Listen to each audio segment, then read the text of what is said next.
Good evening, ladies and gentlemen.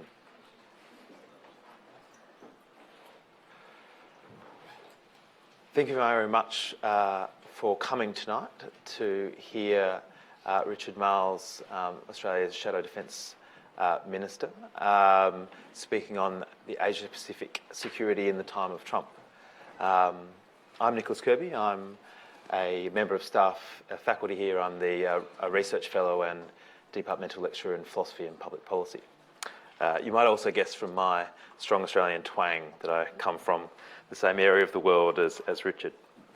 So Richard Marles is a member of Australia's Federal Labor Party, which is currently in opposition, but only just. He has been the Opposition Shadow Defence Minister since 2016, and previously was the Shadow Immigration Minister from 2013 to 2016. He was briefly Minister for Trade in 2013. Richard started his career as a lawyer, an industrial lawyer with the firm Slater & Gordon. He then went on to be the legal counsel in the National Office of the Transport Workers Union. He was later elected National Assistant Secretary of the TWU, and then in 2000 he joined the Australia's peak national union body, the ACTU, as Assistant Secretary. And from there, in the union movement, he moved on into Australian federal politics. In lighter moods, Richard hosts with the enigmatic government minister Christopher Pyne, the eponymously named TV show Pyne and Marles. So we have a TV personality in our midst. It's run for 3 seasons, which shows a level of success, although he's yet to have been awarded a Walkley. So today, Richard will speak on the geopolitical challenges in the Asia-Pacific region, and in particular, Australia's response to it. Richard.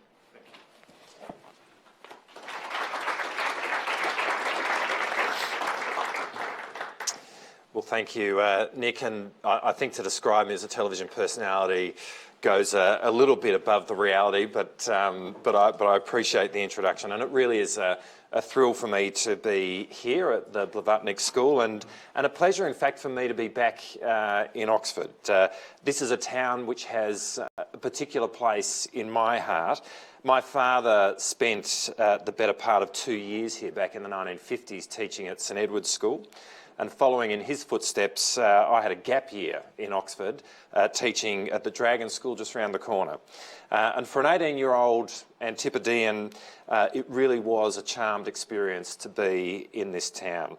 Here in the seat of Western learning, you could discover the magic of snow falling by the light of a single street lamp in Charlbury Road, which felt like the precise vision of C.S. Lewis' description of Lucy having pushed her way through the coats in the wardrobe to enter Narnia.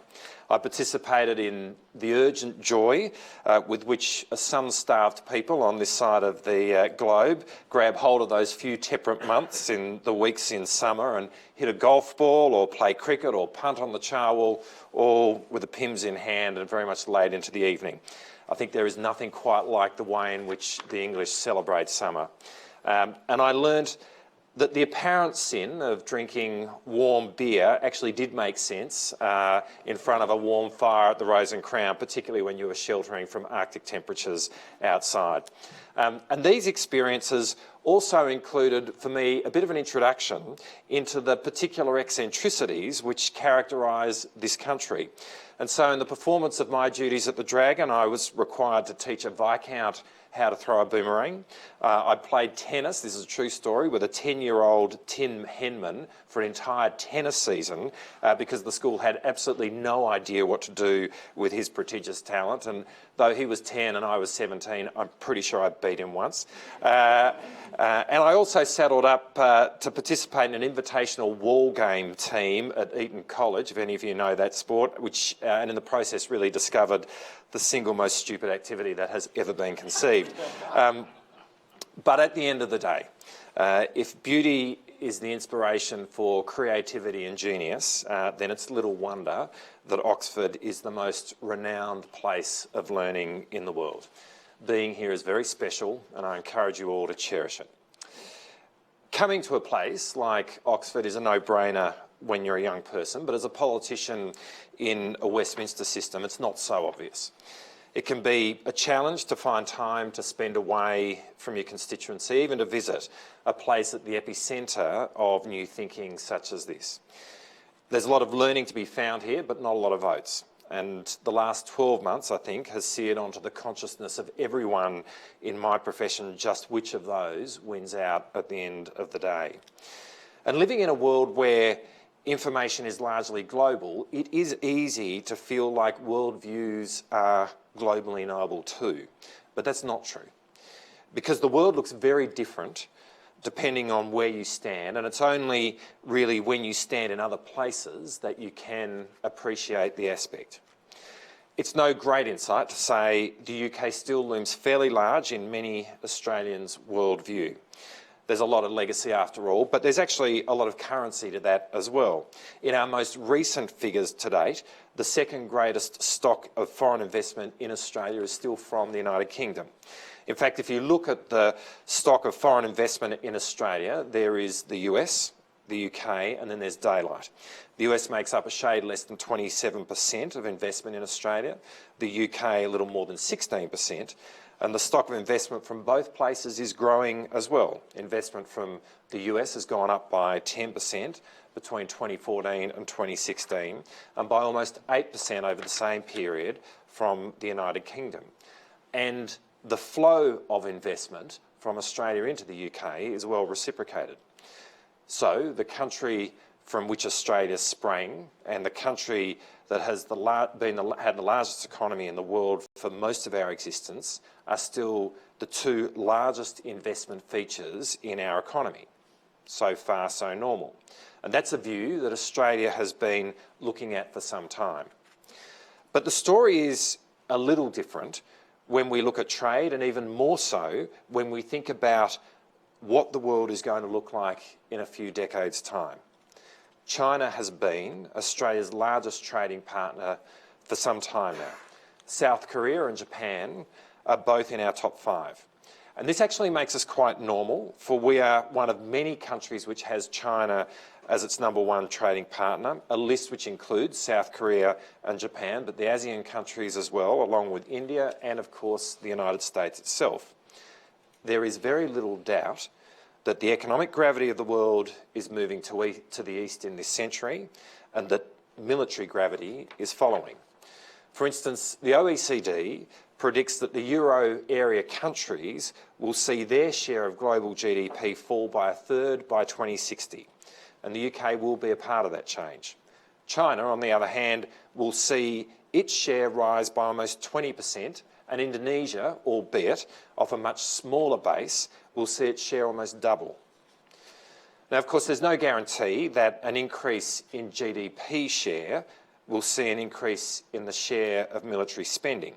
It's obviously possible for countries to grow their military spending more slowly than their economy. It's possible, but it's not probable. While the past is never a completely perfect guide for predicting the future, it nevertheless does give us a pretty good steer. And over the decade 2006 through 2016, Indonesia's economy, as an example, grew around 63%, according to the World Bank. Australia's Defence Intelligence Organisation reports that over that same period, their defence spending grew by almost 76%. The proportion of the Indonesian budget devoted to defence grew from 4 to 5%, even as the economy grew. Rather than easing their defence spending effort, they actually increased it. And the Chinese story is similar. An economy that grew 121% over that decade drove a defence spend that grew 123%. This is a story that is playing out in India and across the ASEAN countries. And while the more mature economies of South Korea, Japan and Taiwan are not growing at the same rate, their defence spend is nevertheless on the march. In 2018, South Korea will increase spending by 7% to $38.2 billion, which is 2.3% of GDP. In March of this year, Prime Minister Abe announced he would abandon the 1% of GDP cap on Japanese defence spending. Accordingly, its spending will increase for the 5th straight year to 5.1 trillion yen. And in 2018, Taiwan plans to increase spending by nearly 50% to 3% of GDP. All of this shows a fundamental truth about what's going to happen over the next few decades. Increasingly, if it isn't already, it's the East Asian time zone that will be the fulcrum of the world's economy and the world's strategic contest. And that's not to say that there won't be others, but it is to say that this is where the biggest change in balance will happen. Now, it's a change in balance that has already come a long way, and it is important to give credit where it's due. The single greatest reduction in poverty in history has happened in China over the last 4 decades. According to the World Bank, 800 million people in China have been lifted out of poverty in a single generation. That's an achievement by China that is both fundamental and astounding. And the predictions of Chinese growth over the next 4 decades show that it's a change which is not yet done. The rise of China's middle class, the transition of the Chinese economy to one driven by growth in services and domestic consumption, will be the defining feature of the global economy for the rest of my lifetime. So this is one of those times when the view from Australia looks very different to the view from here. And depending on which statistics you take, in 2016, the United Kingdom had either the 4th or 5th largest trading deficit with China at somewhere between 37 billion US dollars and 41.4 billion US dollars. According to your Office of National Statistics, they are your 5th biggest two-way trading partner, but they sell you more than twice as much as they buy from you. There's plenty who wouldn't be fans of that prospect. The view from Australia, though, couldn't be more different. Even though your GDP is double ours, we do around $141 billion in trade with China, and crucially, we're one of the few countries in the world to run a trade surplus with them of around $22 billion. From here, in the UK, the growth of China tends to cast a growing trade shadow. But from Australia, it looks like an expanding opportunity and one that we are always working hard to cement. And that difference in view is not entirely about the lack of position and resources, although to be fair, there's certainly a bit of that. The benefits we've seen from our growth in trade with China has been the result of a sustained effort as well. We have a free trade agreement with China that was the result of an effort that spanned many years, including 2 changes of government. It was my highest priority as I visited Beijing when I was Trade Minister, and I handed it on to my Conservative successor when we lost power in 2013, just as it had been handed on to us when we won power back in 2007. And how that economic growth story translates into political and strategic power will in large measure define the coming decades. The same growth that meant China changed the history of human poverty also means a change in politics. With that growth comes assertiveness, a sense of finding a new or perhaps restoring an old place in the world. There are islands in the South China Sea today that did not exist when I was at school. The Belt Road Initiative is a clearer expression of a vision of foreign influence than any other made during my adult life. And at the 19th Communist Party Congress, just over a fortnight ago, a Chinese president, happy to talk about Chinese nationalism, was written into the Constitution. Where does all that point? And what is it ultimately that China wants? To be the clear regional leader? For sure. Given their size, it would be hard for them not to be. To be a global superpower that shares the stage with the United States? Well, very probably. And this can be a disconcerting reality to face. One of the views, in a sense, which is pretty much the same from Australia as it is from here, is that a unipolar world led by the United States is a comfortable one for us both. It has been for a couple of decades now, and even prior to that, it was very easy to know which side to pick.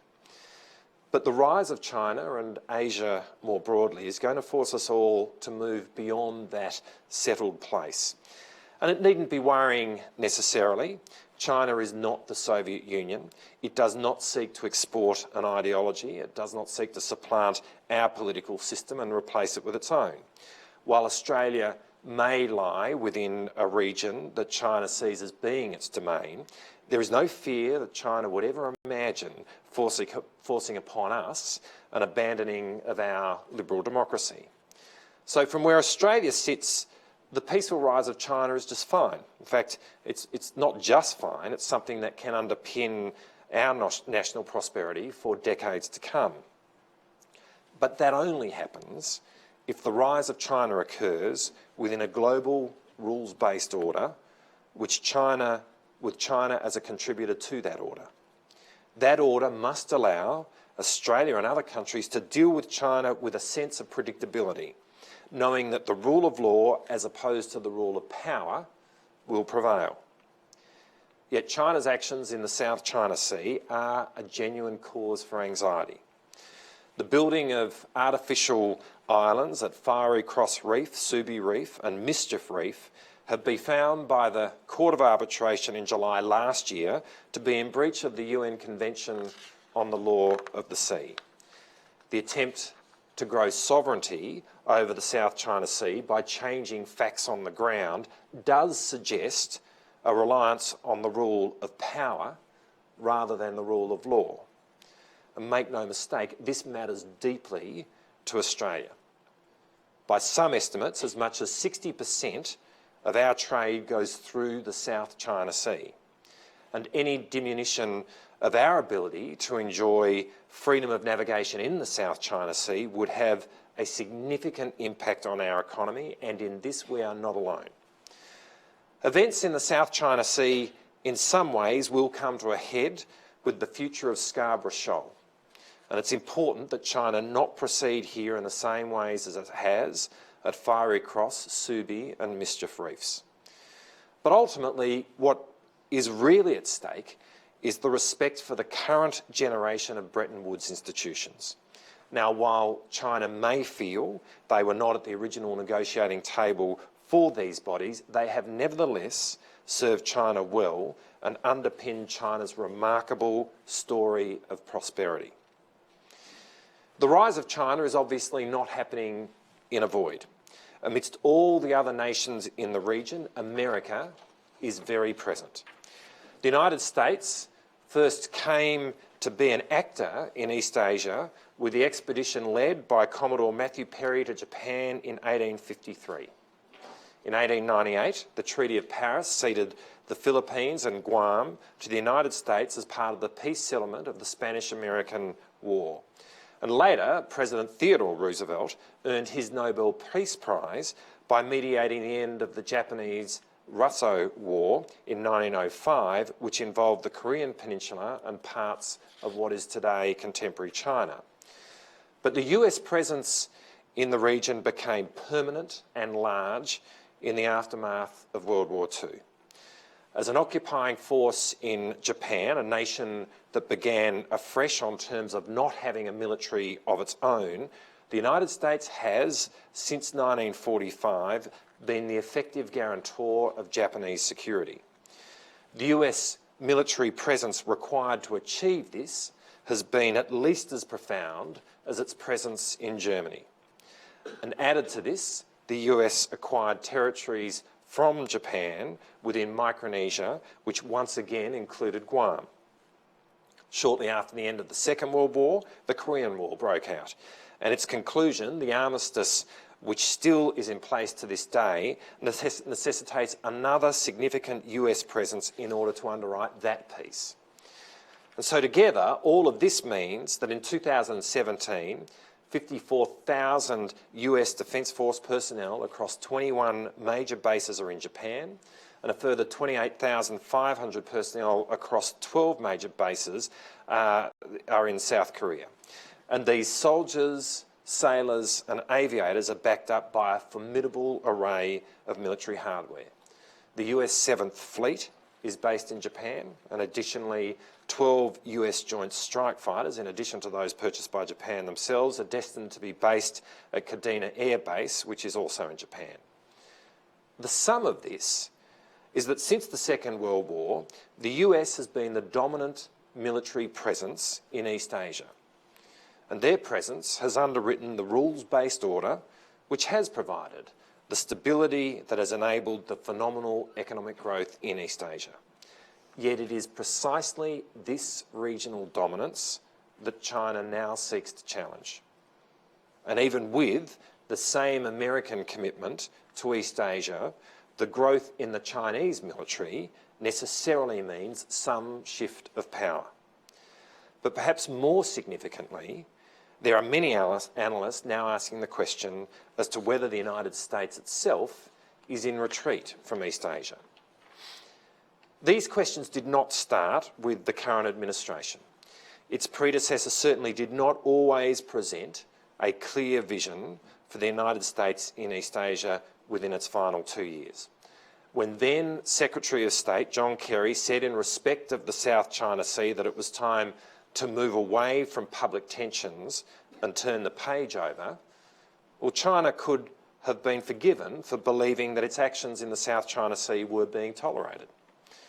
At the same time, candidate Trump emerged with a call for allies to pay their way, with a particular focus on the significant cost of the US presence in Japan and South Korea. Now, any prospect at all of withdrawal of the United States from these countries presented the potential for a radical shift in regional power. However, the most significant act which has been used by those suggesting a US retreat has been the US withdrawal from the Trans-Pacific Partnership.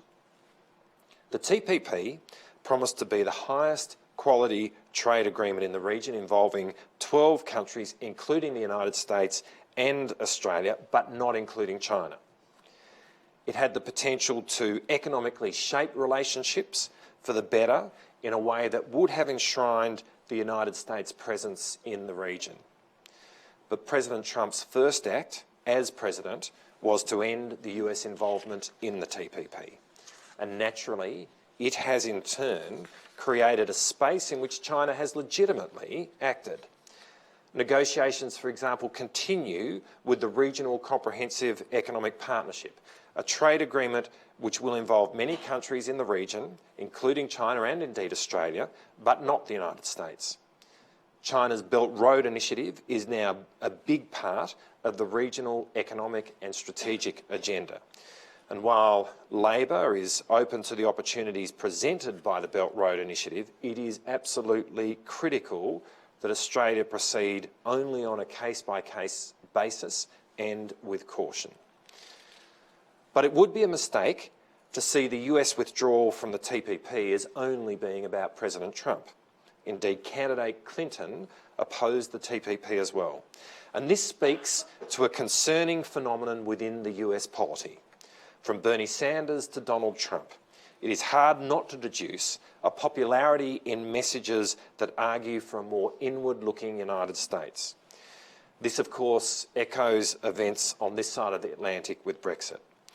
And moreover, with the United States also experiencing a declining share of global GDP, in 1960 it was 40%, today it's less than 25%, it's understandable that its citizens ask why they must bear the major burden of being the world's police force. In truth, President Trump's call for allies to pay their way is fair. Yet the question mark this leaves about the US presence in East Asia is, for a country like Australia, very disconcerting. Thankfully, I believe that we are seeing that question being answered in terms of the United States maintaining its place in East Asia and throughout the Indo-Pacific. The recent rise in tensions around North Korea has frightened the globe. The prospect of North Korea acquiring the capability to miniaturise a thermonuclear device and launch it on an intercontinental ballistic missile that can survive long-range re-entry changes the security calculus for many countries. It brings the North American continent within range, as it does, Australia and in fact the UK. This is a time when the change in view of our region looks equally bad to both of us. Perhaps more significantly though, it puts an intolerable pressure on neighbours like South Korea and Japan and even a country like Vietnam to think about walking down the nuclear road themselves. It would also give a playbook to other rogue states in the future about how to defy the international community. The cause of nuclear non-proliferation, which has seen 80% of the former Soviet Union and US nuclear stockpiles decommissioned since the end of the Cold War, would be set back for decades to come. Nuclear proliferation in East Asia does not suit China. And were a conflict to erupt on the Korean Peninsula, the consequences would be of an appalling kind unlike any we've seen in generations, and this would of course certainly impact China heavily. Whichever way this story ends, there are already key lessons that are now manifest. The relationship between China and the US matters deeply. It is hard to see how a positive ending is in prospect without a Sino-American meeting of minds. But equally, were such a meeting of minds to happen, a way forward actually looks possible, perhaps even promising. To achieve such a meeting of minds requires serious diplomacy.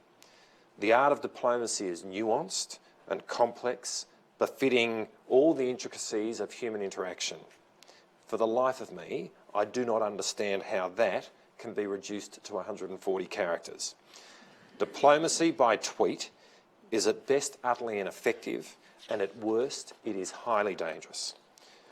Most of all, North Korea is reminding the world and the United States just how important East Asia is and how critical it be that the United States remains a part of it. And so while tweets may not be helpful, the instinctive American focus on North Korea does provide clarity about America's ongoing presence in East Asia. And so I do not believe that America is in retreat. I mean, I acknowledge the argument surrounding an American retreat, and it would certainly be foolish to dismiss it out of hand, but ultimately the depth of the American military presence in East Asia makes it very hard for the US to just up and leave. And indeed, it would appear that the reverse is actually the case. In 2011, President Obama announced an American pivot to the Indo-Pacific in a speech that he made at Australia's Parliament House in Canberra. And I was in the chamber on that day. President Obama said, as a Pacific nation, the United States will play a larger and long-term role in shaping this region and its future by upholding core principles and in close partnership with allies and friends. The United States is a Pacific power, and we are here to stay. As part of this pivot, he announced a marine rotation that would be based in Darwin, the capital of Australia's Northern Territory. And this is now happening and it's growing. And it is one example of how the American military pivot is ongoing from the Obama administration to Trump. It means we can say with a high degree of probability that the US military footprint will be larger in East Asia at the end of this term of the Trump administration than at the start. And President Trump's attitude to his alliances with South Korea and Japan are now strong and committed and very different to the statements of candidate Trump. And while the TPP lacks the stars and stripes, there is no doubting how important the economies of East Asia will remain to the ongoing prosperity of America. And so, as President Obama rightly said, America has long been a Pacific nation and it will continue to be so. Now, it's often said that there is a large streak of isolationism in the US. But what is not as often observed is that whenever this has come to the fore, it has not lasted. America has never worked by looking inward. Every time it has tried, it has been eventually pulled back into global affairs. And so I'm also sure that the United States will continue to play its global role. In the midst of these strategic contests, Australia itself has critical choices to make which will affect our future through this century. Traditionally, a key element of Australia's foreign and security choices have been about the larger friends that we have. From the time of European settlement in 1788 until the end of 1941, this meant that where went Britain, so went Australia. The Japanese bombing of Pearl Harbor, its march through Southeast Asia and the fall of Singapore on the 15th of February 1942 changed all of that. Faced with an imminent threat to the homeland, Prime Minister John Curtin reoriented Australia's war effort away from fighting Germany in North Africa and the Mediterranean and towards contesting Japan closer to home in the Pacific. And then on the 27th of December 1941, he famously said, "Without any inhibitions of any kind, I make it quite clear that Australia looks to America, free of any pangs as to our traditional links or kinship with the United Kingdom." These words have been cited as the beginning of the alliance with the United States, which has been the cornerstone of our foreign and security policy ever since. The alliance was formalised in the ANZUS Treaty, which also involves New Zealand, and which was signed on the 1st of September 1951.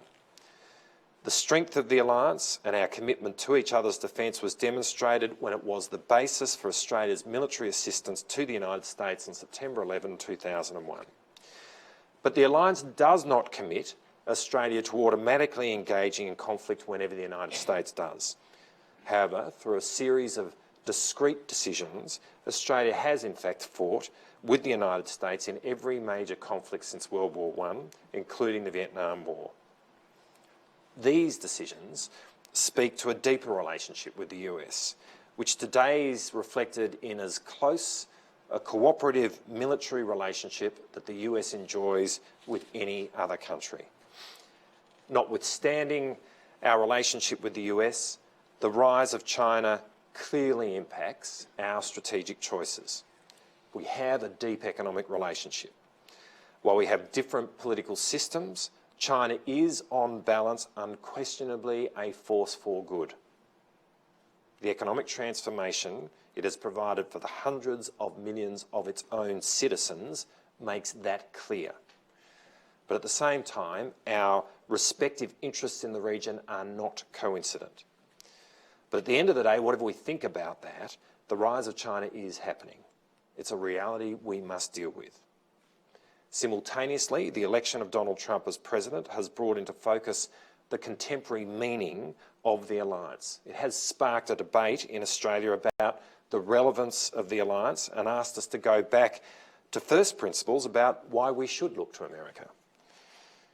Now, in the Australian polity, I am a keen advocate for the alliance. I've always been very pro-US, and as a defender of the United States, the last year has had its difficult moments. One of the great benefits of the alliance has been the predictability of the US as a partner. With the same democratic traditions, the behaviour of government was relatively easy to understand from across the Pacific. Yet President Trump makes unpredictability a virtue. For those who are not America's friends, there's no doubt it keeps them guessing and certainly makes their behaviour more cautious. The problem, though, is at times the same sense of caution and uncertainty is felt by America's allies. In the long term, it cannot be helpful for there to be any unpredictability at all in the decision-making on the part of the world's major superpower.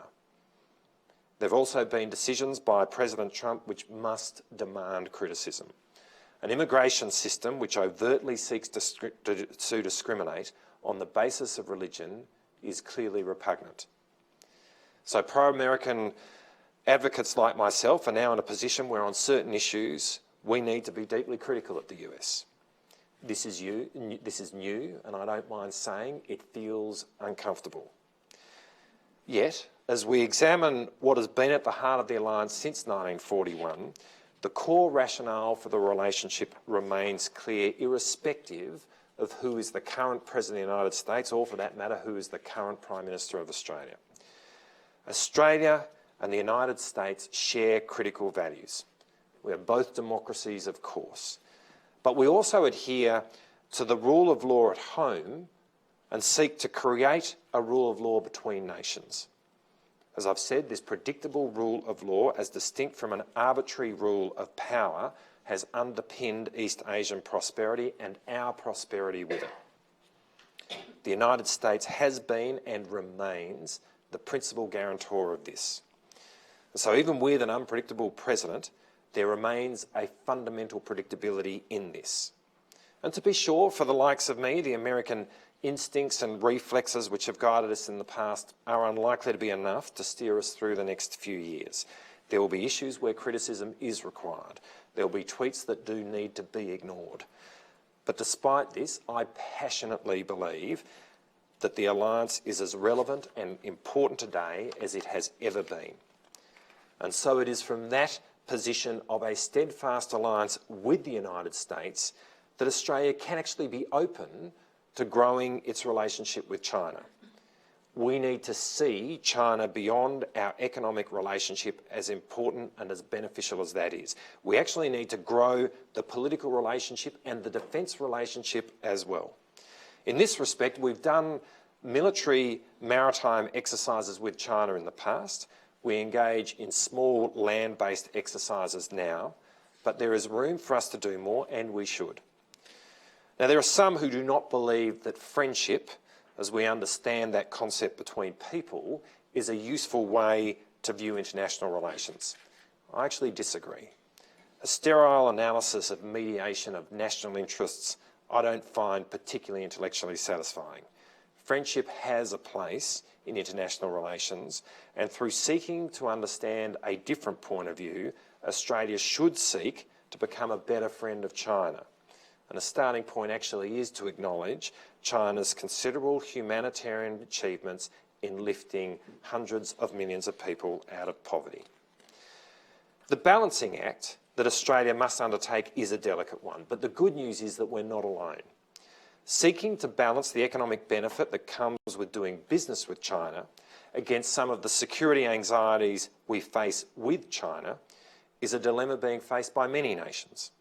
As I've said, Japan, South Korea, India, the ASEAN countries and the United States itself all have China as their number one trading partner.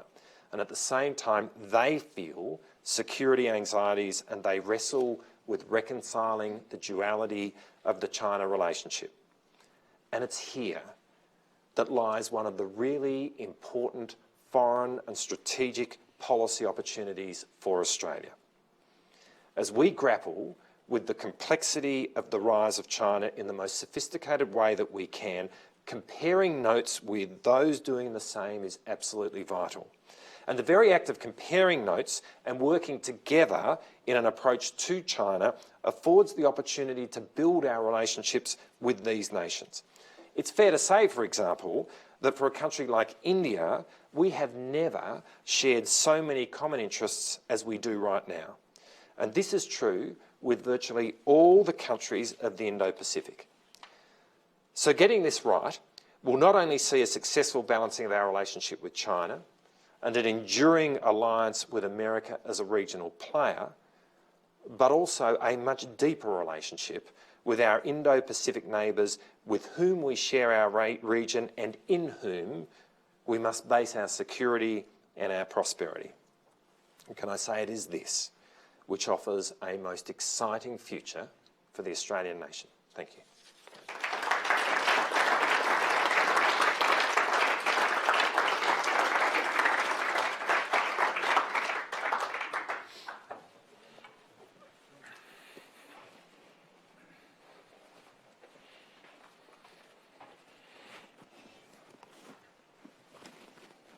Thanks very much, Richard.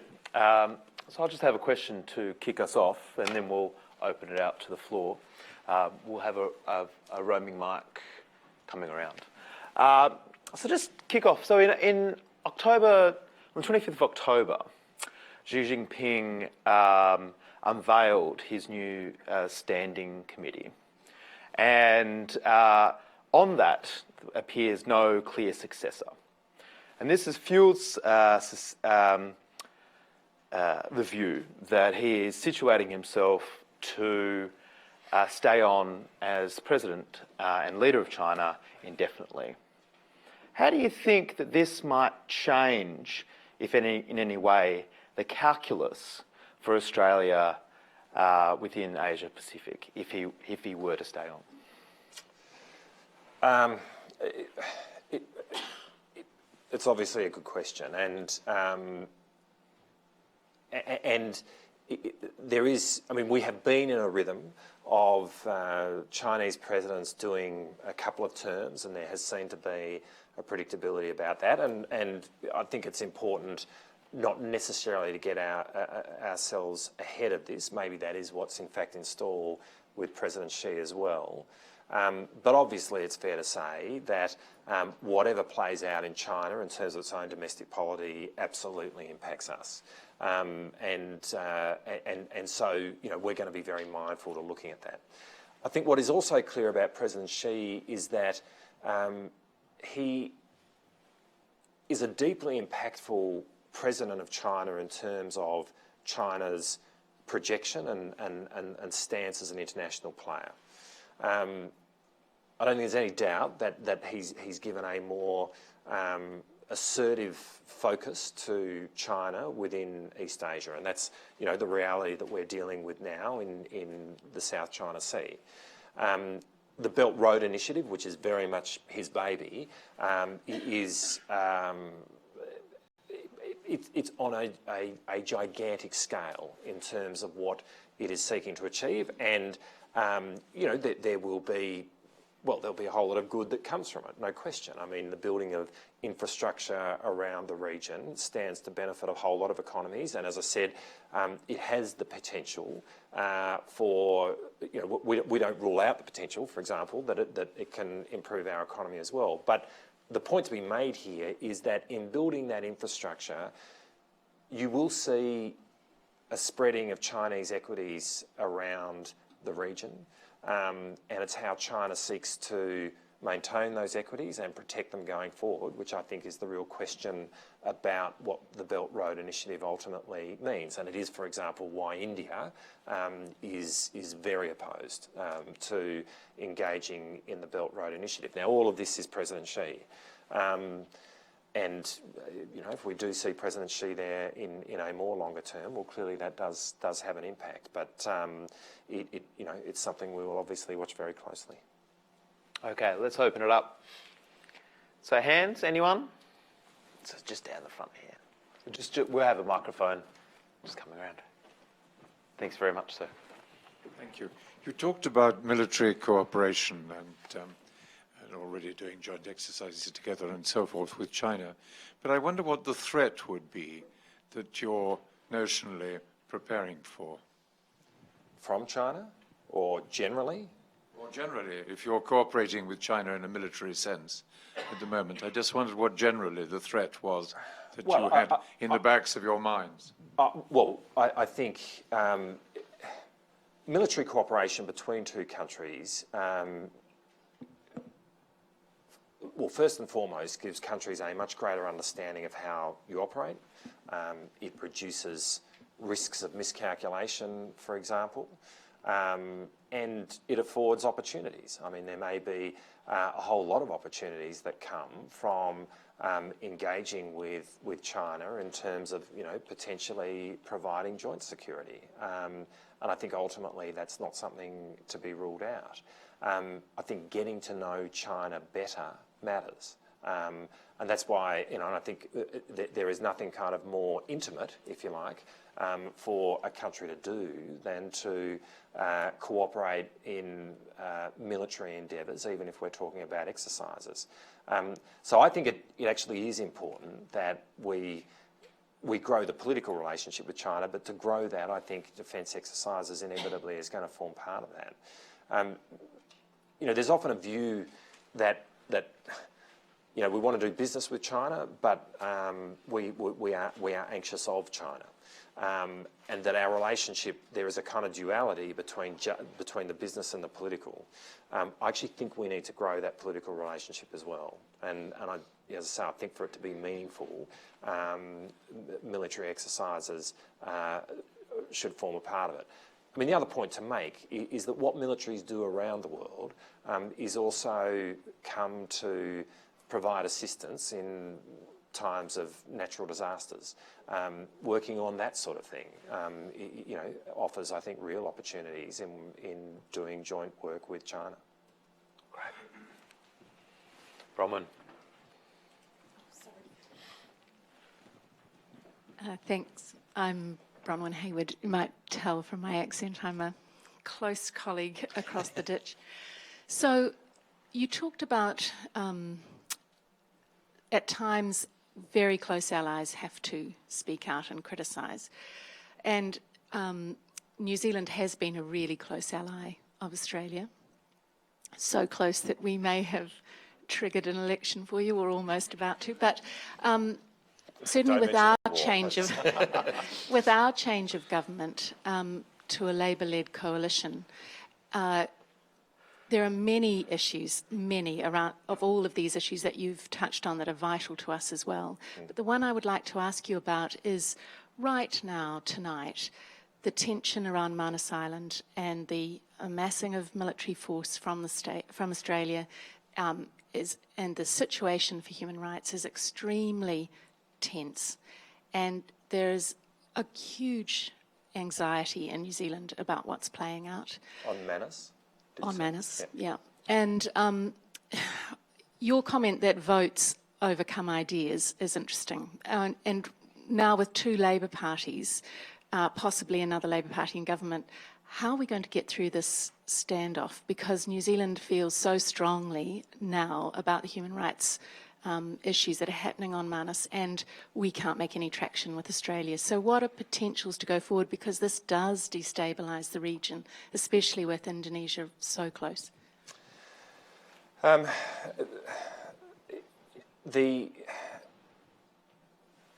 issue of this has been a vexed issue, as you know, and it is a complicated issue. I was in this space prior to 2016 as the spokesperson on behalf of Labor for immigration. And one of the things I guess I learned during those 3 years in doing that work is that if you think there are very clear self-evident truths about what is going on with asylum seekers and refugee flows in our region and around the world, then you're on the wrong page. This is deeply complex.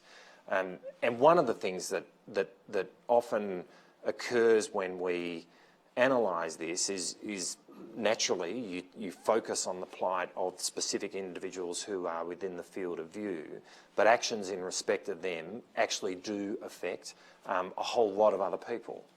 I think when we go back to 2010, and perhaps just prior to that, or actually really the term 2007, 2010, when at that point we dismantled a offshore processing facility in Nauru, which, to be fair, at that point in time, I think had hardly anyone in it, but it nevertheless sent a message that it was there.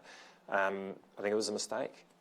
It was a mistake which ultimately led to a flow of people from Java to Christmas Island. Now, there's nothing wrong or illegal with that flow of people, but the point is that it was the most dangerous pursuit of refuge that was going on in the world at that time. Something like 5% of people who embarked on it died, and that had something to do with Australia. I mean, they were seeking refuge in our country, and it wasn't something you could turn your back on. And to see 1,200 people perish at a rate of 3 a day on our border over a 3-year period was a situation that simply had to be brought to an end from a compassionate point of view. Now, difficult decisions needed to be made in order to close that journey down. And we were seeking to make them. The government in power currently has sought to make them. And ultimately, we have agreed on perhaps the 2 critical issues, which is turning back boats that seek to come from Manus from Java to Christmas Island, but also having a system of offshore processing which takes Australia off the table. Now, it's not closing the door to Australia in relation to taking refugees. It's Labor's policy that we should in fact double our humanitarian program, that we should be taking many more refugees. In that we have actually a difference from the government. But it is to say that putting people smugglers out of business, and these are people who do run a trade which brings about death at an appalling rate, putting those people out of business matters. Now, were we to have people on Manus come to Australia, for example, which is what is argued by many, there is absolutely no doubt in my mind that it would initiate a trade in people smuggling from Java to Christmas Island again, without any doubt at all. I mean, there is actually quite a clear visibility that we have of people smugglers in Indonesia and in that part of the world. And the moment that trade starts is the moment that people die. Like, you can't disconnect the decision to bring people from Manus to Australia with the inevitable consequence that people will die. And so that's not a decision I would be up for. That said, it's not acceptable, and I think the government has completely failed in this regard, to just leave that population sitting on Manus and Nauru forever. I think the government's been hopeless in finding other alternatives around the world, and in the context of a growing humanitarian program which we would advocate, and which to a degree the government is doing, albeit to a lesser degree, it's not beyond the wit, or oughtn't to be beyond the wit, of government to find alternatives. Now, ultimately they've found one with the United States. That's a good thing, but it doesn't resolve everyone's future. Some other options need to be found, and can be found, which do resolve everyone's future. But to bring people to Australia would send a really negative it would send a dangerous message to people smugglers. Bear in mind, there's more than 10,000 asylum seekers in Indonesia, Java today, who readily provide a market for those people smugglers to come across to Christmas Island. They would be the victims of that decision. And so it's really important that we get this right. And it's really important that when we make calls in this space, we widen the aperture, and that we actually do have a view not just of the individuals involved, albeit that of course their interests matter, but that we have a view of the whole system that is applying here, and we act with the best intelligence and wit that we can to make sure that our actions ultimately have a positive effect and don't bring about more harm than good.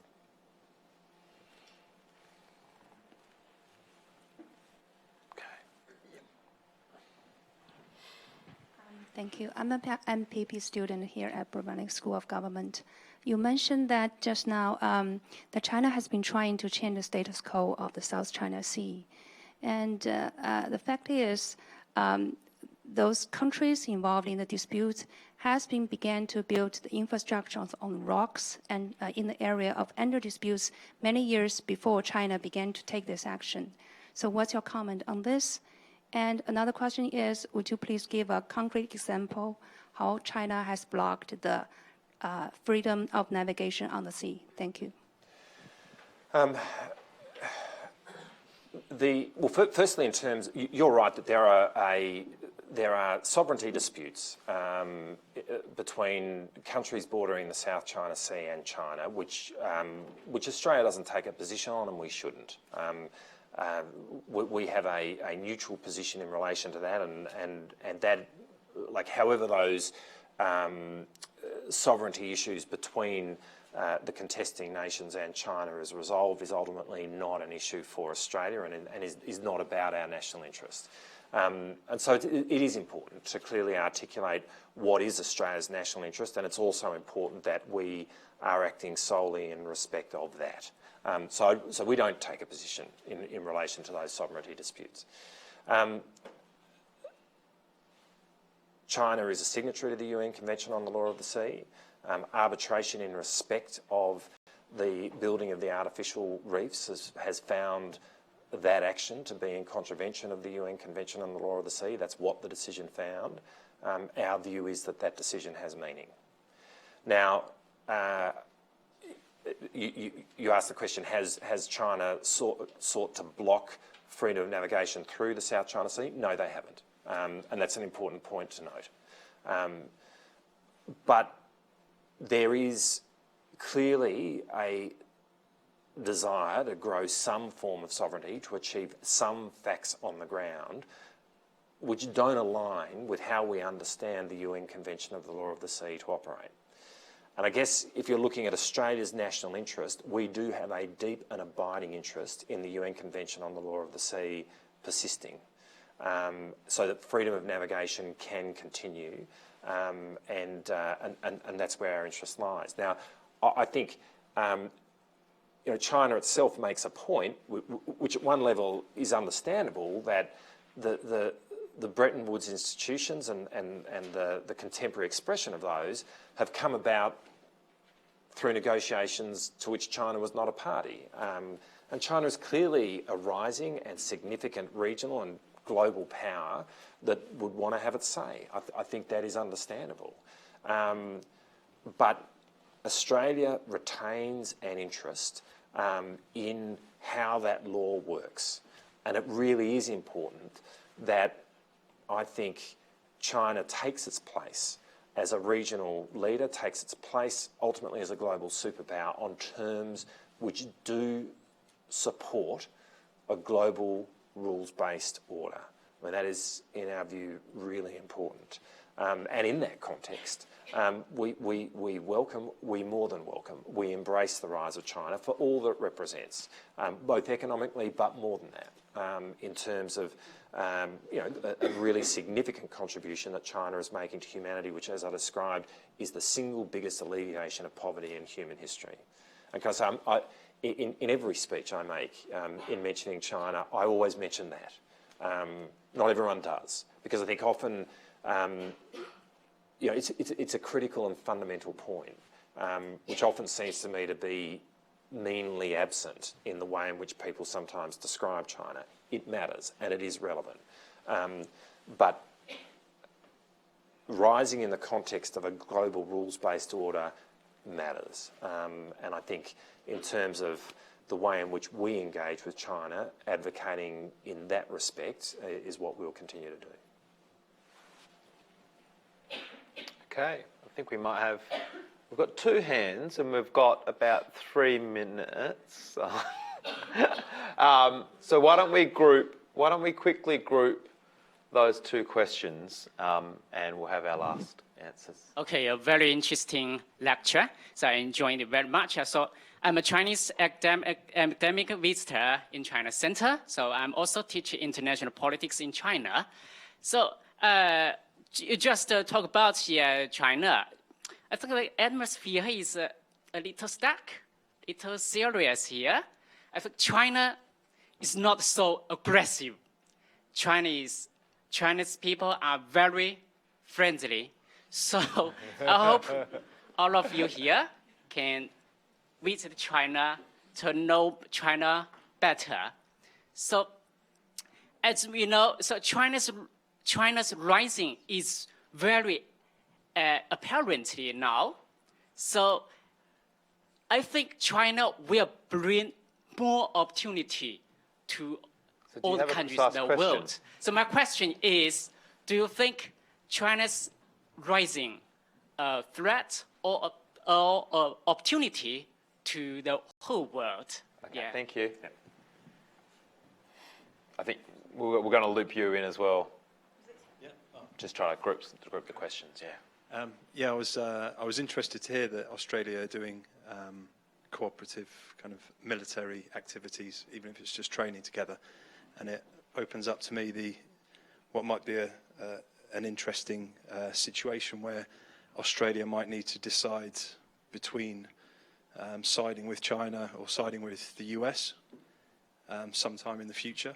And I just wondered whether you could predict on what kind of point that might be, whether it would be to do with the seas or land or on some other issue, whether there's something that you could see on the horizon that there could be a point where Australia would need to side with one of the two or just take a step back and be neweutral. Great, thanks. Do you want me to group the last couple as sure. well? I think we just had two more as well, and we'll group and make that 4, and we'll close it off. Thank you very much. You mentioned towards the end of your presentation that there were many countries who had a very close economic relationship with China, as well as Australia, and that perhaps shared some of the concerns about the possible risks of the further rise of China in the security area, and that you were beginning to discuss with such countries some forms of cooperation. And can you say a word or two about the response of that? Of course, China counts for so much in the economies of Australia and others, that probably all those countries share your own tension between dealing with a major economic partner and contemplating some kind of confrontation with that partner in the security area in the future. I don't mean in the immediate term. So what's been the response? Is there an interest in collective action, collective exchange of views, collective military exercises and so on? What kind of response did you get? Great, thank you. And there's just one last gentleman just at the end there. Thanks very much for your speech.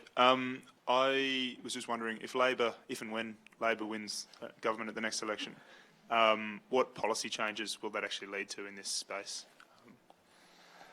Okay, so let me work backwards. The answer to, I think there is a high degree of bipartisanship around this question, or around these issues, and which is a good thing, because actually I think this needs to be above partisan politics. But it's going to be an evolving situation, and one of the things, for example, in relation to that I would actually quite like to explore is ways in which we can, given that there is sort of a high degree of bipartisanship in Australia, and given that it's not actually an area where you win or lose elections. It seems to me there is the freedom, in a sense, to take off our political jerseys, if I can put it that way, and perhaps build a more vibrant debate and discussion around this. And there is actually an inquiry which is currently being undertaken by the Senate Defence Committee, or sorry, the Defence Subcommittee of the Joint Committee on Defence, Foreign Affairs and Trade, about looking at mechanisms around that. So this it's not an area of partisan dispute, but it is an area which is going to evolve. In terms of countries, what's the interest in other countries in terms of working together? I mean, in a sense, I finished my presentation on that because I think that's a huge opportunity, and I think there is a significant degree of interest in working together. But I want to say, and it then comes to the starting point, I don't see conflict with China as being inevitable. That's not the view that I have. There are issues which cause anxiety for sure, but going to the very clear question you asked, there's a very clear answer to it, and it obviously represents far more opportunity than it does threat.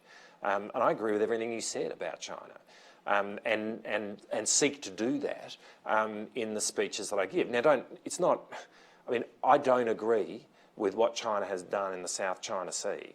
And we have a difference of view about that, and we'll express it. And in my view, it's important that what happens there is contested, but it's not the whole story. And there is, when people seek to put China in a wholly negative category, they're getting it completely wrong. The rise of China has been enormously beneficial for Australia, but enormously beneficial for the world. And you can make an argument that it's as big a contribution to human rights in terms of the alleviation of poverty that comes from it that we have seen in our lifetimes. And so while there will be criticisms of China's human rights record here and there, as there will be criticisms of Australia's, it's important to really recognise what contribution China has made, and it's huge. And so I don't actually think that, I don't see it is inevitable, but it is being blind to an obvious reality that our interests are not absolutely coincident, and that is where anxiety arises, and it is shared by other countries in the region, and I think there is great scope in terms of comparing notes and working together on that, in the hope that what we can do as a region and as a world is build a much better relationship with China. And I guess that kind of leads to the final point that you made.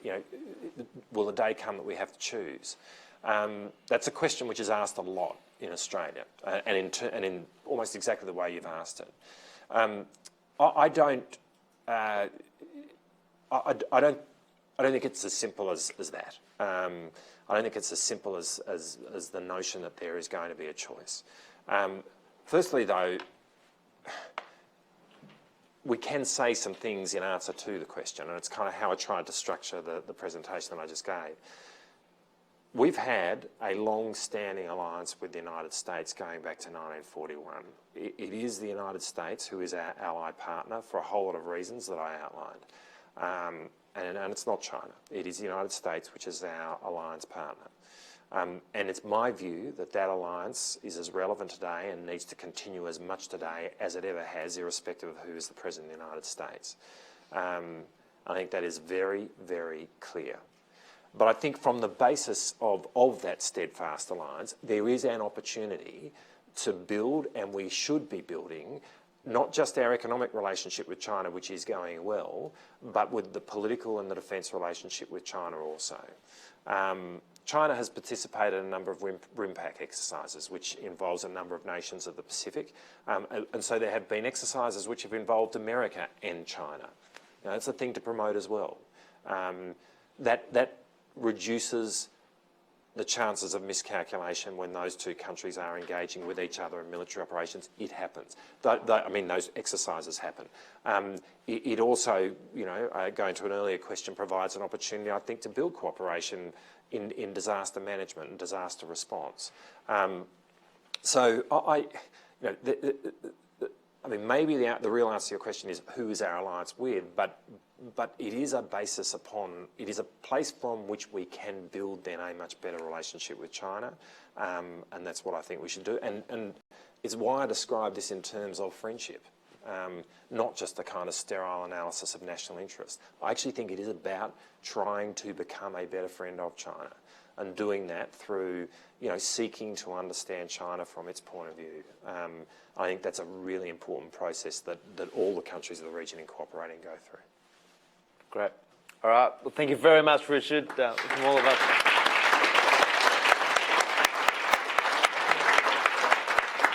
Great. Thank you. Cheers.